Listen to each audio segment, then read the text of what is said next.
너무 혼란스러워서 여러분들도 많이 마음에 찜찜한 마음들을 가지고 있으리라 생각합니다. 저도 이 교회 부분에 대해서 많이 생각을 하게 됐는데요. 그래서 목사님들 만나서도 이런저런 앞으로 이런 일이 생기면 어떻게 조치를 취할 것인가 하는 것에 대해서 얘기를 나누곤 합니다. 당국에서 하는 일들에 우리는 협조해야 되고 따라야 되고, 때로는 교회에 그럴 일이야 없겠지만 확진자가 발생한다든지 그렇게 되면 또 영상으로 집에서 예배 드려야 되는 경우가 생길 수도 있겠죠. 그럴 때 어떻게 해야 되나 목사님들끼리 이런 농담 저런 농담 하다가 한 목사님이 그런 제안을 했습니다. 목사님, 교회가 문을 닫아야 되면요, 주일날 예배를 못 드리게 되면 적어도 우리가 그래도 하나님 믿는 사람이란 표는 내야 되니까 이렇게 걸도록 합시다. 주일은 쉽니다. 교회 앞에 주일은 쉽니다. 그런 농담도 하고 그럴 정도로 요즘 이런 얘기가 많이 서로 주제가 되고 그러려 생각합니다. 저는 뉴스를 TV를 보면 처음 시작하면 3, 40분 계속 봐야 되니까 때로는 지루하고 안 보고 싶은 것도 있고, 그래서 인터넷으로 주로 이렇게 글로 보곤 했습니다. 근데 최근에 한 2, 3주 제가 뉴스 시간에 TV를 보다가 제가 엄청난 차이를 발견하게 되었습니다. 글로 보니까요, 제가 제 마음을 딱 지켜가면서 사태들을 생각하면서 볼 수가 있었어요. 그런데 TV에서 쏟아내는 대로 보니까 이게 엄청난 공포처럼 다가오는 것입니다.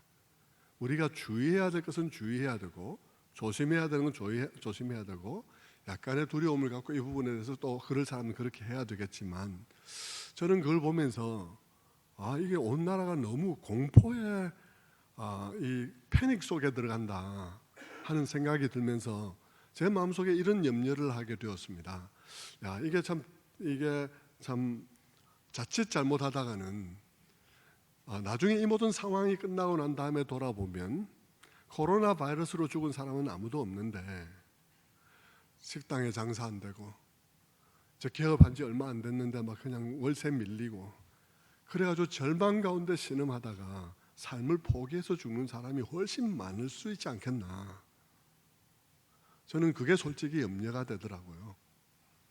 우리가 패닉 상태에 빠지게 되어서 이렇게 차분함을 잃어버리면 우리는 그런 사태가 와서 참 이 질병으로 죽은 사람이 없는데 절망의 바이러스로 죽는 사람이 수십 명이 되고 100명이 되는 이런 사태가 벌어지게 된다면 그거야말로 우리가 정말 너무 이런 상황 속에서 차분하지 못한 결과가 아닐까 하는 생각이 듭니다. 그래서 저는 생각하기를, 오늘도 이렇게 목회 서신에도 쓰고 이렇게 주의사항에도 썼지만, 우리의 마음가짐이 담대함으로, 그러나 무모함과는 다른 담대함으로, 무모한 것은 괜한 용기, 합리적인 경계심이나 주의사항을 무시하고 때로는 믿음 있는 것처럼 하면서 하나님께서 다 지켜주실 거야 이렇게 얘기하는 거, 이게 바로 사단이 예수님 보고 높은 데서 뛰내리라 다 지켜줄 거다 하고 하는 거하고 똑같은 말이거든요. 그렇게 하는 것이 무모함이죠. 담대함은 사건을 사건대로 보고, 우리나라에서 죽은 사람이 얼마나 되는가 한번 보고, 이 모든 사태를 잘 차분하게 관찰하는 가운데 다른 사람을 배려할 여유를 가지고 담대함을 갖는 것을 말하는 것이죠. 저는 그런 담대함 가운데서 이 모든 것이 잘 극복되어 갈 수 있게 되기를 바랍니다. 저는 그렇게 되기를 바라고요. 악수를 안 하겠다고 목회 서신을 썼습니다. 저는 괜찮다 하더라도 여러분이 찜찜해할 수도 있고, 저는 사실 이런 때 되면 제가 수백 명을 악수를 하기 때문에 제 악수한 손으로 여러분에게 악수를 할 때가 이런 때는 조금 미안해요. 그래서 안 하는 게 좋겠다 저는 생각을 했고요. 여러분들도 서로 찜찜하면 안 하는 게 좋지 않겠나 이런 때는 이런 생각이 들고요. 근데 안 하는 거, 하던 걸 안 하면 되게 손이 부끄럽죠.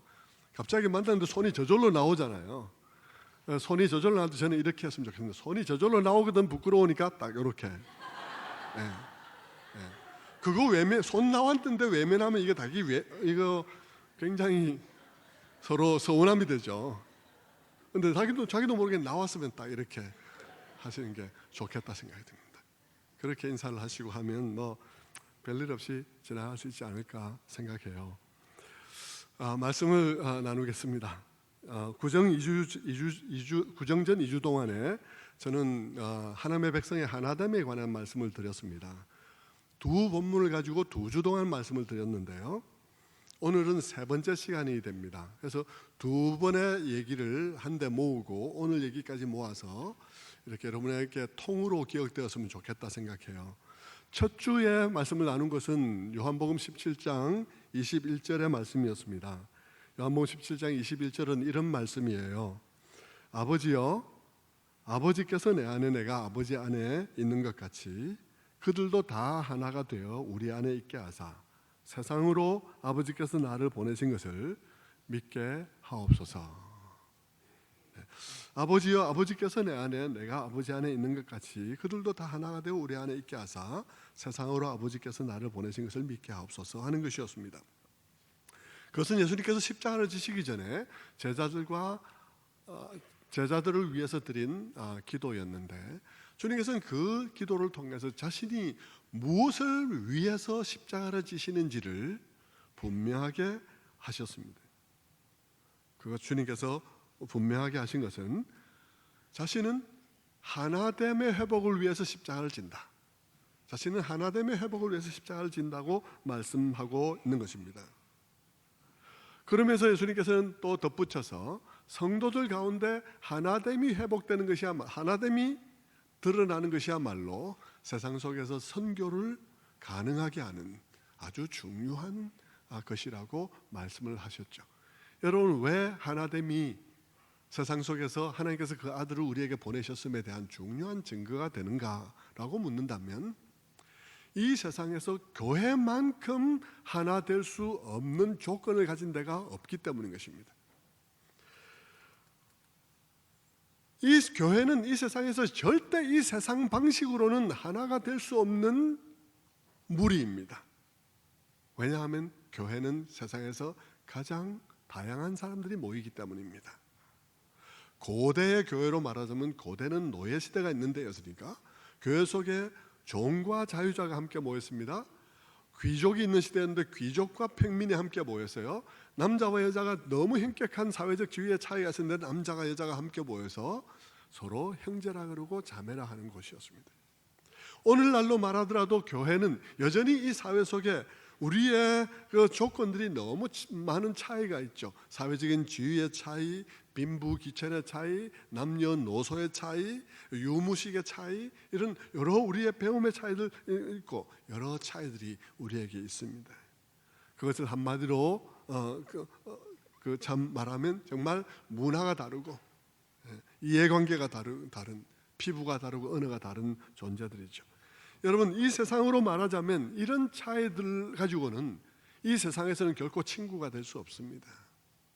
뭐 한 명, 두 명 우리가 친한 사람이 있을 수는 있지만 일반적으로 친할 수는 없죠. 이런 차이들은 이 세상에서는 온갖 차별을 만들어내고 그 차별은 온갖 긴장을 만들어내고 다툼을 만들어내게 되어 있습니다. 여러분, 세상의 모임들은 이런 차이를 극복하고 하나가 되는 게 아니에요. 이 세상의 모든 하나 되죠. 우리가 남이가 우리가 하나가 아니가 말하는 그 모든 얘기들을 보면요, 다 공통점을 기반으로 하고 있습니다. 차이점을 기반으로 하고 있는 게 아니에요. 공통점을 기반으로 해요. 동문회, 동호회, 향후회, 심지어는 다단계 회사 직원까지 다 그들이 단합의식을 한다든지 할 때는 고향이 같든지 출신 학교가 같든지 최소한 뭐 배움의 수준이 비슷하든지 가진 것의 정도가 비슷하든지 아니면 뭐 다단계 회사의 직원처럼 이해관계가 비슷하든지 우리는 이해관계로 함께 묶여 있는 거야, 뭐 이런 어떤 공통점이 있어야 하나가 되는 것이죠. 그래서 이 세상에 하나 된 것 같이 보이는 사람들은 얼른 보면 동지인 것 같고 친구인 것 같지만 그 속을 들여다보면 다 그냥 안전과 이익을 위하여 우리가 남이가 하고 있는 겉모양의 하나됨에 불과한 것입니다. 그래서 그 이해관계가 사라지면 언제든지 찢어질 준비가 되어 있는 그런 하나됨이죠. 세상은 그렇게 공통점을 기반으로 모이지만 그러나 교회는 보면 어떤 점에서도 그런 세상적인 공통점을 가지고 있지 않습니다. 공통점이 없다는 것은 고사하고 너무 극과 극으로 다른 거예요. 종이 있는가 하면 자유자도 있고 귀족과 평민이 있고 부자와 가난한 자가 있으며 그런 여러 가지 바울 같은 대학자가 있는가 하면 오네시모와 같은 사람이 있는 것입니다. 로마의 그런 관료와 같은 사람이 있나 하면 피압박민들이 그 속에 또한 있는 것입니다. 여러분 성경의 묘사를 보십시오. 하나님의 백성에 대해서 요한계시록은 한 줄로 뭐라고 말을 하나요? 요한이 하나님의 백성을 환상 중에 하나님의 백성을 본 것에 대해서 얘기를 할 때 이렇게 말하는 것입니다. 계시록 7장 9절의 말씀에서 일 후에 내가 보니 각 나라와 족속과 백성과 방언에서 아무도 능히 셀 수 없는 큰 무리가 나와서 흰 옷을 입고 손에 종려 가지를 들고 보좌 앞과 어린 양 앞에 서서 큰 소리로 외쳐 이르되 구원하심이 보좌에 앉으신 우리 하나님과 어린 양에게 있도다 하니 이렇게 말하고 있죠. 여기에 이들의 공통점은 없어요. 공통점은 전부 나라와 백성과 족속과 백성과 방언에서 나온 셀 수 없는 무리라 그랬으니까 문화적으로 피부 빛깔로 관습적으로 너무나 다르죠. 그런데 이들에게 딱 한 가지 공통점이 있습니다. 그건 뭐냐 그러면 흰 옷을 입었다는 거예요. 흰 옷을 입은 것만 달라요. 종려나무 가지를 듣고 승리를 상징하는 종려나무 가지와 함께 흰 옷을 입었다는 것만 달라요. 그리고는 실제적으로는 나라와 백성과 족속과 방언 가운데서 나왔기 때문에 수많은 기본 인식이 다른 사람들이 모여 있는 것이죠. 이 흰 옷은 어떻게 된 것인가, 어떻게 이 옷은 희게 된 것인가 하고 물으니까 계시록 7장 13절의 말씀에 이렇게 말씀하는 것입니다. 장로 중 하나가 나에게 이르되 이는 큰 환난에서 나오는 자들인데 어린 양의 피에 그 흰 옷을 씻어 희게 하였느니라. 그들이 가지고 있는 공통점 하나는 흰 옷인데요. 흰 옷이 왜 희냐 그러니까 어린 양의 피에 그 옷을 씻었기 때문이다. 이게 모두에게 있는 공통점이에요. 그런데 이 옷은 우리의 삶, 우리의 행위, 우리의 존재를 의미하죠. 그래서 우리의 삶과 행위가 그리스도의 피로 씻음받은 사람들이라는 점에 있어서 이들이 공통점을 가지고 있는 것입니다. 그리고 그 은혜의 경험 속에서 십자가 보혈의 경험 속에서 그들이 모든 차이를 극복한 사람들이 이 하나님의 백성들인 것입니다. 여러분 이런 하나됨은 세상이 보기에 정말 충격적인 거예요. 왜냐하면 세상은 작은 차이 하나라도 서로 너하고 나하고 다르다는 것을 구분짓기를 너무 좋아하기 때문인 것입니다. 그런데 여기는 종과 자유자, 민족과 나라가 다르고 심지어는 압박민과 피압박민 사이에서 있음에도 불구하고 그들이 한 교회를 이루고 있다는 사실은 놀라운 것이죠. 우리의 기독교 역사 속에서도 전에도 말씀드렸듯이 이자익 장로와 같은 그런 사람, 이자익 목사와 같은 그런 사람은 노비였지 않습니까? 노비인데 그 주인이 이 노비를 신학을 시켜서 담임 목사로 세우고 그 주인이 그 교회에서 섬기는 그런 장로가 되어서 섬긴 놀라운 일들을 볼 때 사람들은 묻게 되는 것이죠. 이게 무슨 일인가고 왜 이런 일이 일어날 수 있냐고 세상은 상상도 할 수 없는 일이라고 물을 때 비로소 교회는 이거는 아무것도 아닙니다. 이거는 아무것도 아닙니다. 내게는 이거보다 더한 일이 일어나서요. 나는요 불가촉천민이거든요. 나는 내게 손대면 너무 더러워지는 나는 손대면 안 되는 사람이었습니다. 그런데 하나님의 아들이 이 얼마나 엄청난 이 차이를 극복하고 내게로 건너오셨어요. 그리고 나와 같이 되셨어요. 내 친구가 되시고 내 구원자가 되셨어요 라고 말할 수 있는 그런 기회가 되는 것이죠. 후투족과 투치족의 종족 싸움에도 불구하고 만약에 후투족과 투치족 사람들이 한 교회 속에서 우리는 그렇게 죽일 수 없다고 말하며 서로 부둥켜 안고 그렇게 죽었다면 훗날의 사람들이 묻지 않을 수가 없는 것이죠. 그들은 왜 그랬나? 라고 물을 때 사람들은 그들 속에서 한 가지 발견하게 될 거예요. 그들에게는 종족보다도 더 놀라운, 그들 가운데 하나로 묶어지는 무언가가 있었다고 말하지 않을 수가 없는 것이죠. 그것은 자기를 위해서 죽으신 하나님의 아들 예수 그리스도를 아는 그 은혜로 인해서 그들은 종족을 뛰어넘을 수 있었다고 말할 것입니다. 그것이 우리가 첫 번째 시간에서 살펴본 것이고, 두 번째 시간에서 우리는 살펴본 본문은 창세기 1장 26절의 말씀, 인간 창조에 관한 말씀이었습니다. 하나님께서 우리의 형상과 우리의 모양을 따라 우리가 사람을 만들자라고 말씀하신 그 말씀을 통해서 말씀을 드렸죠.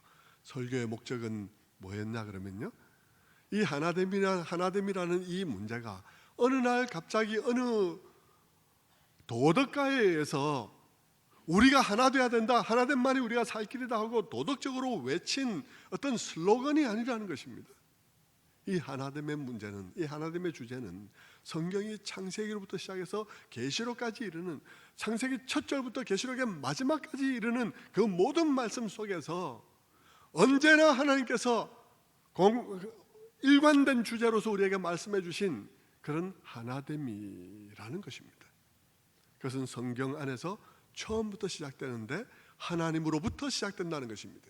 모든 것의 근원 되시는 하나님이, 우리가 믿는 그 하나님이 삼위가 하나이신 한 하나님 안에 세 분이 구별은 되나 분리되지는 않는 방식으로 존재한다는 이 삼위일체로부터 시작한다는 것이죠.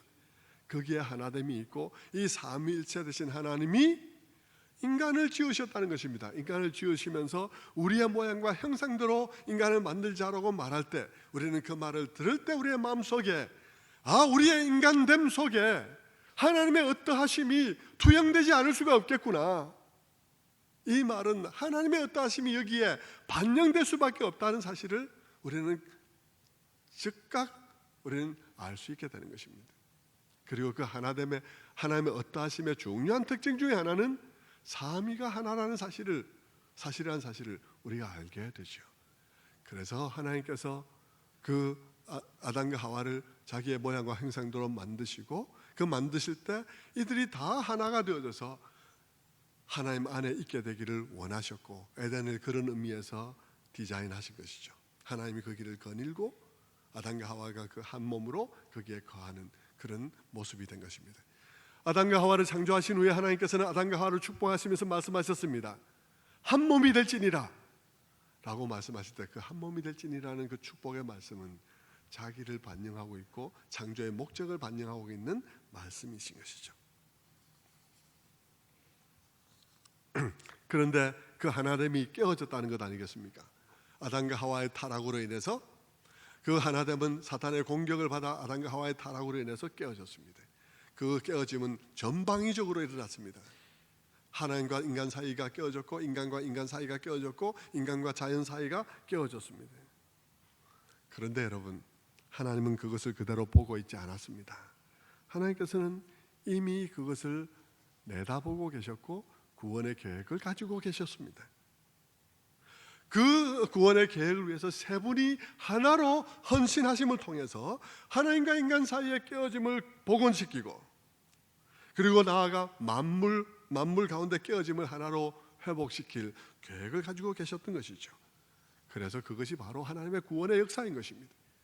구원은 그저 우리가 죽으면 천국 간다 하는 것이 아니라는 얘기를 드린 것이죠. 구원은 그리스도 안에서 모든 것이 하나로 통일되어지는 것을 의미하는 것이고, 그 가운데 우리는 천국 가는 것이 그 가운데도 들어있다는 사실을 말씀을 드린 것입니다. 여러분, 우리가 구원받는 것이 죽어서 천국 가는 것이라고만 한다면 우리는 이 세상에서 무엇을 하며 살아야 할지를 알 수가 없습니다. 죽으면 천국 가는 것인가, 대충 살다가 교회 열심히 다니다가 대충 살다가 그렇게 죽으면 천국 가는 거라고 생각하고 나는 천국 간다 생각하는 것이죠. 이 사람이 어떻게 살아야 될지를 알 수가 없어요. 여러분, 그날 제가 그 설교를 드린 이유는 하나님께서 지금도 하고 있는 일이 무엇인지를 말씀드리려는 것입니다. 예수님께서 말씀하시죠. 아버지께서 일하시니 나도 일한다. 하나님께서 일하고 계신 그 일이 뭐냐는 것입니다. 내가 지금 인생을 무엇을 위해서 살아가야 되고 어떻게 살다간 인생이 잘 산 인생인가라고 물을 때 내가 그냥 내 계획과 도모만 가지고 살아가는 일이 과연 의미 있는 일이 될까 하는 점을 한번 생각해 보자는 것이죠. 그런 점에서 한번 생각해 보면 이 세상에 유일하게 이루어질 일은 하나님께서 지금도 하고 계신 일, 그분이 완성시키실 그 일만이 완성되어질 일이라는 것입니다. 그래서 그런 점에서 두 번째 설교를 제가 드렸습니다. 여러분, 우리가 도모하고 있는 일들이 다 어떻게 될까요? 시편 146편 3절은 이렇게 말합니다. 시편 146편 3절에 귀인들을 의지하지 말며 도울 힘이 없는 인생도 의지하지 말지니 그의 호흡이 끊어지면 흙으로 돌아가서 그날에 그의 생각이 소멸하리로다. 여러분 어떻게 생각하세요? 여러분이 지금 일생 동안 신경 쓰시고 일생 동안 애썼던 그것들, 여러분이 죽으면 어떻게 될 것 같습니까? 다 소멸합니다. 이 소멸할 수밖에 없는 우리 인생을 가지고 여러분, 가장 잘 살다 간 사람은 어떤 사람이겠습니까? 가장 잘 살다 간 사람은 이렇게 자기의 소멸할 그런 계획을 세우고 살아가는 사람들이 아니라 하나님께서 무엇을 하시는지, 그분의 계획이 무엇인지를, 성경이 처음부터 끝까지 일관되게 무엇을 말하는지를 보고 나도 거기에 맞추어서 내 인생을 살아. 나중에 하나님 나라 가서 죽어서 천당 갔다 이래 말하지 말고 벌써 거기에 있는 그 주님께서 삼위 하나님께서 완성하신 그 온전한 놀라운 그 그림을 보고 저 부분은 내가 그릴 거야 라고 말할 수 있는 그 부분이 있는 사람이 잘 살다 간 것이죠. 저는 그런 인생을 살다 가고 싶습니다. 저는 여러분도 그런 인생을 살게 되기를 원합니다. 여러분, 바이러스 하나에도 벌벌 떠는 인생 아닙니까? 얼마나 나약한 인생입니까? 이 인생을 들여서 영원히 남는 작품을 만드는 일에 쓰십시오. 여러분 몸 아무리 아껴도 죽으면 썩을 몸입니다. 예? 아무리 아껴도 죽으면 썩을 몸이에요. 그 죽으면 썩을 몸 갖고 하나님께서 완성하시는 그 그림에 저거는 내가 그린 그림이야 라고 말하는 그런 부분이 있게 되기를 바랍니다. 그래서 저는 그 두 번째 설교를 통해서 하나됨은 어떤 도덕가가 갑자기, 어떤 윤리 도덕가가 갑자기 하나됨에 대해서 구호로 내세워서 시작된 하나됨, 그런 게 개념이 아니고 하나님이 시작한 아이디어며 처음 창조할 때부터 그러했으며 중간에 깨어졌으나 지금도 완성하고 회복하고 계시며 완성하실 것이다. 내 아버지께서 일하시니 나도 일한다는 주님의 말씀처럼 우리도 그 일을 해야 하는 거예요. 사도 바울이 그리스도의 남은 고난을 내 육체에 채우노라 라고 말했을 때 무엇을 하면서 내 육체에 채워야 할 것인가? 여러분, 내용을 알아야 될 거 아니겠습니까? 여러분, 이것이 우리에게 깨달아질 때 우리의 삶이 얼마나 가벼워지는지 몰라요. 우리의 삶이 얼마나 두려움이 없어지는지 모릅니다. 오늘은 세 번째 시간이죠. 이 모든 두 번의 설교와 함께 오늘 세 번째 시간에서 우리가 생각할 말씀은 에베소서 4장 1절부터 4절의 말씀입니다. 오늘 4절까지 읽었지만 3절까지 우리가 함께 읽어보겠습니다. 3절까지 우리 함께 읽어보죠. 시작. 그러므로 주 안에서 갇힌 내가 너희를 권하노니 너희가 부르심을 받은 일에 합당하게 행하여 모든 겸손과 온유로 하고 오래 참음으로 사랑 가운데서 서로 용납하고 평안에 매는 줄로 성령이 하나 되게 하신 것을 힘써 지키라. 자, 여러분, 오늘 이 말씀을 좀 짧게 나누려고 합니다. 제가 사실 오늘 말씀드리고자 하는 일은 오늘 시작도 할 수 없습니다. 시작도 할 수 없어서 이 말씀만 조금 나누고 마치려고 해요. 여러분, 오늘 이 에베소서 4장 1절에서는 사도 바울이 에베소에 있는 성도들에게 권고를 하고 있습니다. 권면을 해요. 어떤 삶에 대한 권면을 합니다. 그 권면을 한마디로 뭐라고 말할 수 있냐 그러면 1절을 보면요, 내가 너희를 권하노니 너희가 부르심을 받은 일에 합당하게 행하라. 부르심을 받은 일에 합당하게 행하라는 것입니다. 부르심을 받은 일, 여러분 어딘가 주님께 부르심을 받아서 이곳에 왔죠. 여러분은 다 영적으로 죽어 있는 상태 속에서 주님께서 여러분을 그 영적으로 죽어 있는 자들 가운데서 여러분을 부르셨습니다.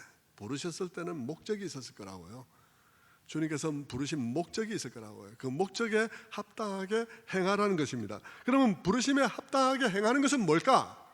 그것을 그 다음 절부터 말하는 것이죠. 어떻게 하는 것이냐면 모든 겸손과 온유로 하고 오래 참음으로 사랑 가운데서 서로 용납하고 평안에 매는 줄로 성령이 하나 되게 하신 것을 힘써 지키라, 이렇게 말했는데, 겸손, 온유, 오래 참음, 사랑, 서로 용납, 이것은 다 방법이고요. 결국 그렇게 해서 그런 겸손과 온유와 사랑과 용납함과 오래 참음을 통해서 뭘 하라는 것입니까? 부르시는 목적이 뭐예요? 뭘 하라는 거예요?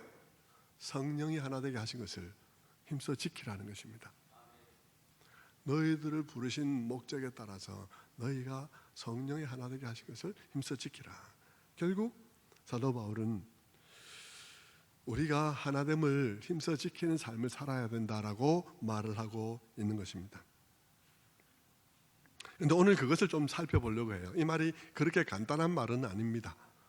자, 오늘 3절 속에서 우리가 보면 성령이 하나 되게 하신 것을 힘써 지키라는 말씀을 보게 되는데요, 우리의 책임이 뭡니까? 우리가 해야 될 책임이 뭡니까? 오늘 본문은 적어도 우리에게 우리의 책임은 하나 되게 하는 일이 아니라는 것을 가르쳐 줍니다. 하나 되게 하는 일이 아니에요. 하나 되게 하신 것을 지키는 것이 우리가 해야 될 일이에요. 하나 되게 하는 것이 아니라 하나 되게 하신 것을 지키는 일을 우리가 해야 된다는 것입니다. 다시 말하면 하나됨은 우리가 이루는 것이 아니라 하나님께서 이미 이루어 주신 것이라는 것입니다. 우리는 하나님께서 우리 가운데 이루어 놓으신 하나됨을 세상 속에서 좀 더 잘 드러내는 일, 그것을 잘 우리 가운데 그런 모습으로 우리를 갖추어가는 일, 그것이 우리가 해야 될 일이라는 것입니다. 우리 교회가 좀 더 그렇게 하나님께서 하나 되게 하신 자들답게 우리의 모든 삶과 말과 태도가 그렇게 나타나게 하는 것, 그리고 우리가 해야 될 일인 것입니다. 결국 이 하나됨은 하나님께서 만드시는 하나됨이지 우리가 만드는 것이 아니라는 것입니다. 자, 그것을 제가 여러분에게 오늘 말씀을 드려야 될 부분입니다. 우리의 하나됨은요, 이 기독교인들의 이 성경이 말하는 이 하나됨은 우리 안에 먼저 하나됨이, 공통적으로 하나됨이 다 이루어져 있고, 그런데 겉에 잘 드러나지 있지 않은 것입니다. 그래서 겉으로 그것을 자꾸 이제 드러내, 우리 안에서 시작해서 우리가 은혜가 깊어지고 우리가 하나님 경험이 깊어지고 깊이 우리의 마음을 성찰하는 가운데 그 하나됨이 우리 밖으로 점점 드러나게 되는 거예요. 그러나 이 세상의 하나됨은 겉으로부터의 하나됨을 먼저 만듭니다. 우리 조직을 만들자. 야, 우리 동창회 만들까? 우리 향후에 우리 영남 안양 지회를 만들까? 호남 안양 지회를 만들까? 그러면서 먼저 조직을 만드는 거예요.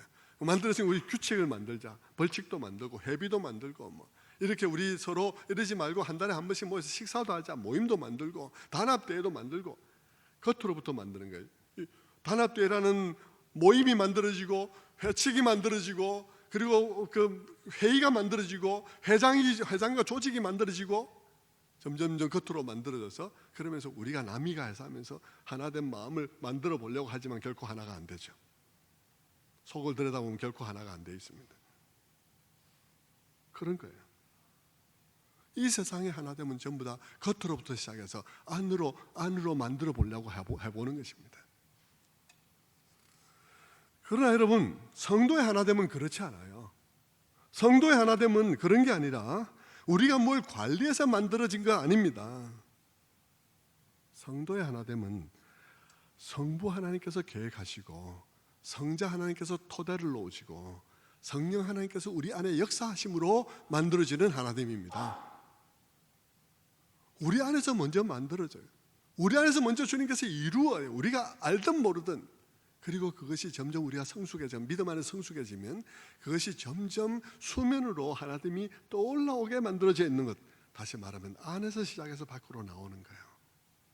세상의 하나됨은 밖에서 시작해서 안으로 만들어가지만 결코 만들어지지 않는. 밖으로도 하나됨을 만들기가 어려운데 안이 만들어지겠습니까? 그런 식으로 조직 만들고 회장 만들면 만들어지나요? 다릅니다. 자, 어떻게 그럼 삼위 하나님께서 이 하나됨을 만드셨는가 보십시다. 성부 하나님이 이 하나됨을 처음부터 계획하셨어요. 그런데 그 하나됨을 위해서 하나된 인간을 창조하셨죠. 그런데 아담과 하와의 타락에 의해서 전방위적으로 하나됨이 깨어졌습니다. 그런데 그것이 깨어질 것을 이전부터 하나님께서는 알고 계셨기 때문에 하나님의 마음속에는 이것이 깨어질 때 회복할 회복의 프로그램을 이미 가지고 계셨습니다. 그것이 처음 나타난 것이 아담과 하와에게 하신 말씀 속에서 나타났어요. 뱀의 후손은 여인의 후손의 발꿈치를 상하게 할 것이요 여인의 후손은 뱀의 머리를 상하게 할 것이라는 말씀 속에서 나타났죠. 말씀만 주신 것이 아니라 또 상징적인 행동으로 보여주셨습니다. 가죽옷을 입혀서 쫓아냈습니다. 그리고 이스라엘 백성들은 그 뒤에 율법을 주심으로 제사 제도를 만들고 짐승 제사를 지내면서 막 이렇게 지내왔죠. 아버지께서는 그런 회복의 계획 그림을 가지고 계셨기 때문에 그것을 그렇게 나타냈어요. 조금 말씀해 주시고 이것을 이해할 만하면 그 다음에 조금 더 말씀해 주시고 이렇게 말씀해 주셨어요. 아들은 어떻게 하셨나요?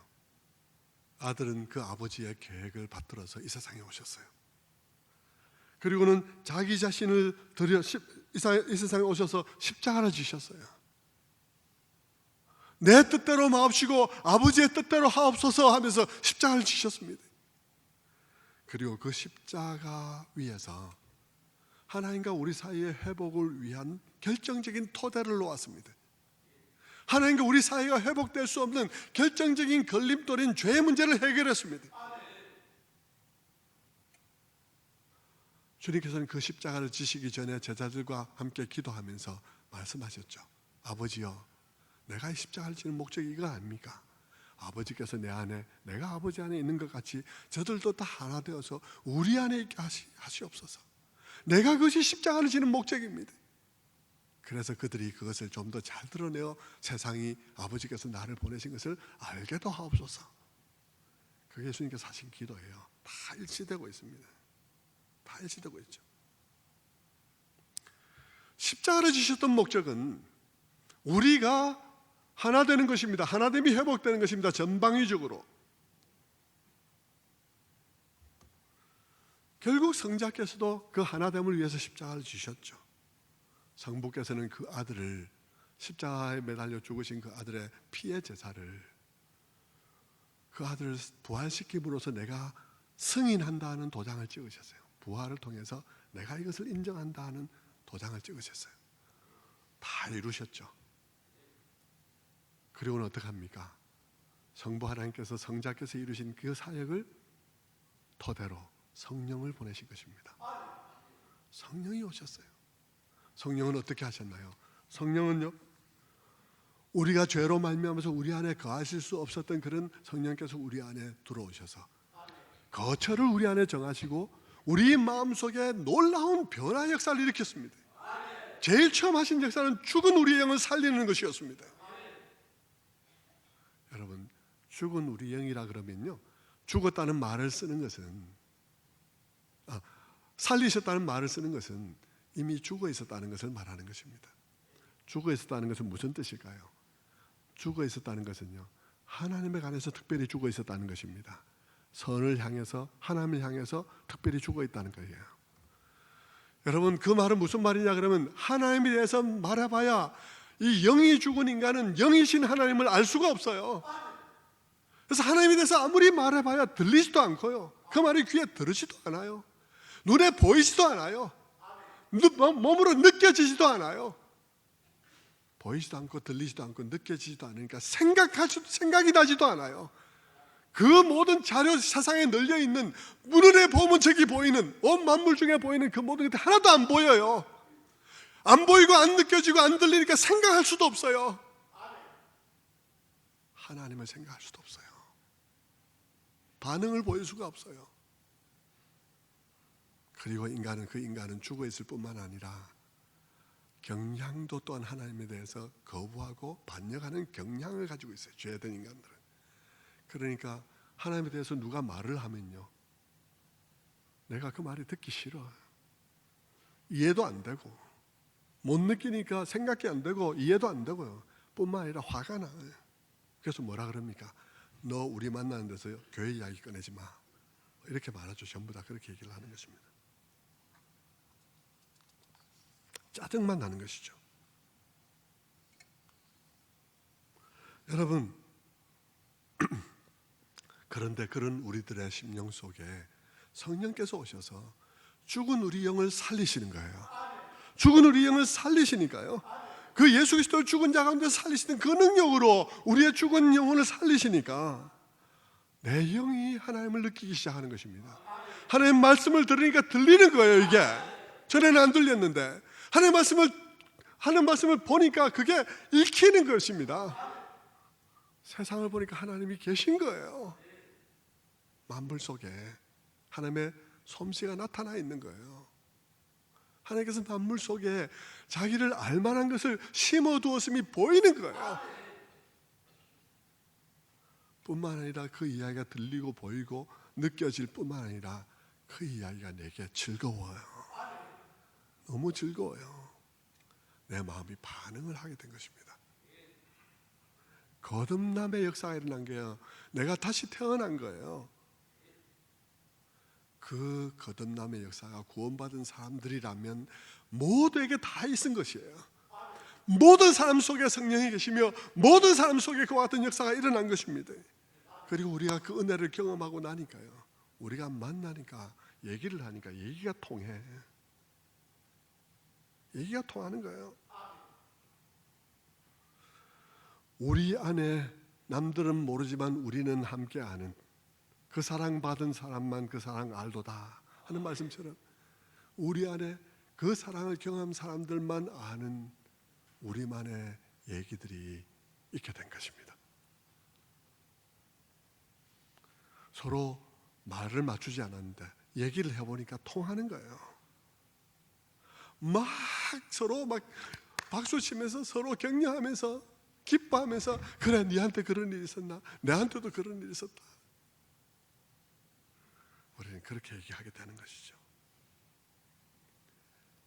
그런데 여러분, 이런 것은요 정말 신기한 거죠. 여러분 해외에 나가서 외국인들을 한번 만나보십시오. 공항에서 아프리카인을 만났는데 이 사람이 기독교인이에요. 교회 다니냐고 얘기가 시작되어지면요, 그 사람이 얘기하는 이야기 내가 다 이해돼. 내가 이야기하는 그 사람 다 이해돼. 그래서 순식간에 우리는 오래전부터 만난 사람처럼 막 그냥 얘기를 막 나누요. 근데 집에 왔는데 30년간 함께 산 남편이 내 말을 못 알아들어. 30년간 살았는데 내 말을 못 알아들어요. 아니 어릴 때부터 길렀는데 내 자식이 내 말을 못 알아들어. 우리가 네 말이 통하지가 않아. 이 뭡니까? 그 아프리카인과 나 사이에 이 통하는 이건 뭡니까? 성령께서 하나 되게 하신 것입니다. 성령께서 하나 되게 하심이 이미 우리 각 사람 속에 그분이 우리 안에 계심으로, 그분이 우리를 살리심으로 우리 가운데 같은 고백, 같은 소망 우리 가운데 있습니다. 그래서 우리가 하나입니다. 하나로 우리를 만드셨죠. 그것이 성령이 하나 되게 하신 것입니다. 우리가 세상은 우리가 남이가 우리가 하나 되자 이래갖고 하나가 안 되지만 우리는 하나님께서 우리가 모르는 사이에 우리를 하나를 만들어놨어요. 우리가 지금 모르는 거예요. 그런데 여러분 제가 말씀드린 이런 것들 보면 이미 우리 가운데 만들어 놓은 하나됨이 있지 않습니까? 그거 어떻게 안 되는 거잖아요. 사람이 뭐 우리가 그렇게 하자 해서 되는 거 아니에요. 자식 하나도 예수 믿게 못 만들어요 우리는. 그런데 하나님께서 우리 가운데 일하심으로 만들어 놓으신 공통점과 하나됨이 있는 것입니다. 그것이 우리에게 거듭남이라는 은혜를 통해서 이루어진 것입니다. 여러분 거듭남은 새로운 생명으로 다시 태어나는 것이죠. 여러분, 이 거듭남이란 말 속에는 태어남이란 말이기 때문에 그 말이 가지고 있는 따라오는 개념들이 있어요. 따라오는 개념 중에는 태어남은 언제나 어느 곳으로 태어나게 되어 있습니다. 태어남이 공중으로 태어나는 법이 없어요. 어느 산모가 공중으로 아들을 날려 보냈나요? 이렇게 그런 법이 없어요. 태어남은 언제나 어디로 태어남입니다. 그 태어남은 거기에 가족이에요. 여러분은 다 여러분의 아버지의 가정에 태어났습니다. 그리고 그 가족이 되었죠.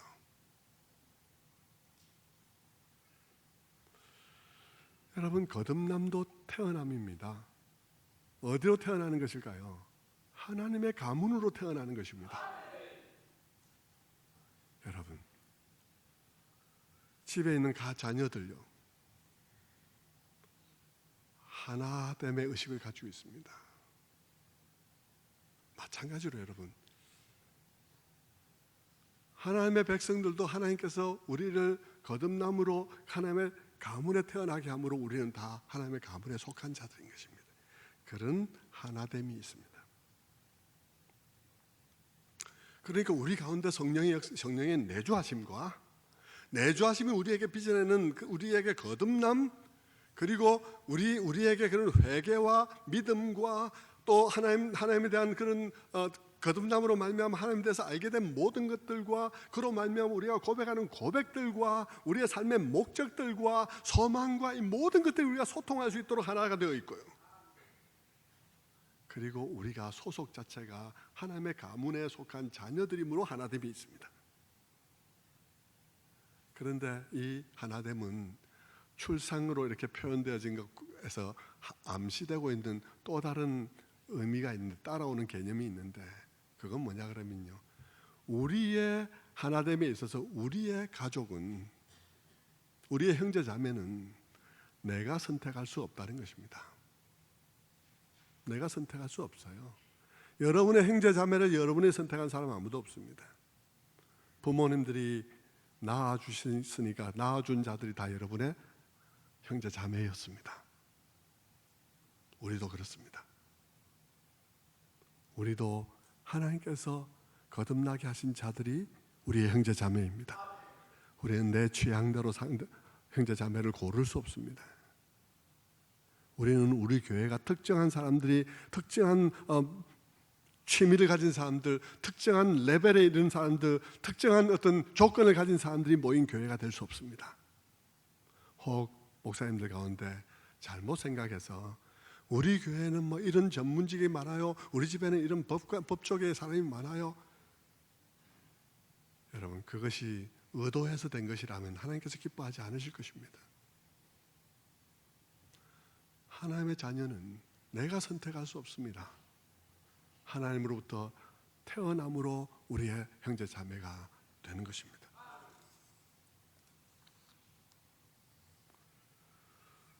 그런데 또 가족이라는 이 거듭남과 이 가족이라는 의미에서 따라오는 또 다른 우리가 이해해야 될 개념이 있는데, 그것은 뭐냐 그러면 오늘 본문의 말씀하고 관련지어서, 하나님의 가족이긴 하지만 여러분, 이 세상의 가족들도요, 가족 안 같이 사는 가족들이 너무 많아요. 형제간이 형제 아닌 것 같은 같이 사는 사람들이 너무 많습니다. 실제는 본질적으로 하나인데 그러나 형제 자매 같지 않게 산다고요. 여러분, 부모가 안 계시면 더욱더 그렇죠. 그런데 어떤 가정은요, 불행한 어떤 사건으로 인해서 온 가족이 뿔뿔이 흩어진 채 평생 만나지 못한 채 살아가던 중이었을 수 있습니다. 그러다 이산가족 만나는 그런 행사를 통해서, 프로그램을 통해서 만나고 가족이 다시 모였어요. 30년을 따로 살았어요. 어떨까요? 정말 형제 같지 않은 느낌들이 있을 것입니다. 그러나 그럼에도 불구하고 그들은 한 배에서 태어났기 때문에 형제 자매입니다. 그런데 지금은 너무 다르죠. 이제부터 그들은 하나됨을 지켜나가고 하나됨을 나타내야 될 것입니다. 그와 똑같아요, 여러분. 우리 어떻겠습니까? 우리요, 60년 동안 아비 없이 살아가다가 세상을 아비로 삼고 살아가다가요, 어떤 계기에 뭐 이렇게 해서 아비를 찾았어요. 하나님 내 아버지더라고요. 그래서 60년 만에 돌아왔어요. 어떤 사람은 40년 만에 돌아왔어요. 어떤 사람은 10대부터 돌아왔어요. 그들이 이렇게 모였습니다. 우리가 얼마나 다를까요? 세상을 아비로 살아온 우리가 얼마나 다를까요? 다르죠. 다르지만 오늘 바울은 우리에게 뭐라 말합니까? 성령이 하나 되게 하셨다. 잘 생각해봐라. 이 사람들이 천국 가서 같이 살 사람들이다. 성령이 하나 되게 하신 것을 힘써 지키라. 명령하고 있는 것입니다. 말씀을 맺겠습니다. 제가 새해 들어서 설교를 짧게 하려는 결심을 지금도 이어가고 있습니다. 더 짧아지도록 기도를 하지 마십시오. 오늘 말씀을 맺으면요, 오늘 이 하나됨을 지켜야 하는 방법은 겸손과 온유와 오래 참음과 사랑 가운데 서로 용납하는 일들을 통해서 이 하나됨을 지켜야 할 수 있다고 그럽니다. 사실은 이 부분에 대해서 말씀을 하려고 했는데 오늘 한마디도 못하고 끝납니다. 여러분, 그러면서 4절에 말하기를 몸이 하나요 성령도 한 분이시니 이와 같이 너희가 부르심의 한 소망 안에서 부르심을 받았느니라. 몸도 하나요, 우리 안에 있는 성령도 한 분이시요, 우리가 가지고 있는 소망도 한 소망이에요. 그런데 우리의 하나됨은 특별히 몸이다라고 말을 하고 있죠. 우리의 하나됨은 몸의 레벨로 하나됨이 올라가야 된다는 것을 말하고 있는 것입니다. 그래서 우리가 다음에 얘기해야 될 주제가 되겠죠. 성도 여러분, 얼마나 성경이 치밀하게요. 정말 가닥가닥이 얼마나 치밀하게 되는지 몰라요. 다음번에 또 설교를 들으면 그 속에는 또 그런 뜻이 있구나 하는 걸 또 보게 될 테지만, 이런 놀라운 하나님의 말씀이 우리의 인생을 이끌고 계시다고요. 여러분, 이 말씀 앞에 여러분이 반응해서 이 말씀을 기뻐하시고, 자, 목표는 이렇습니다. 오늘 말씀드린 이런 거죠. 몸입니다. 그러나 여러분, 당장 우리가 몸같이 갖을 수 있겠습니까? 우리는 여기서 몸이 목표지만 우리는 남 같은 상태에 있습니다. 여기서 한 계단 한 계단 올라가는 노력들을 해감으로써 주님께서 지금도 일하시며 이루어 가시는 그 놀라운 그림에 여러분들도 동참하게 되기를 바랍니다. 기도하겠습니다.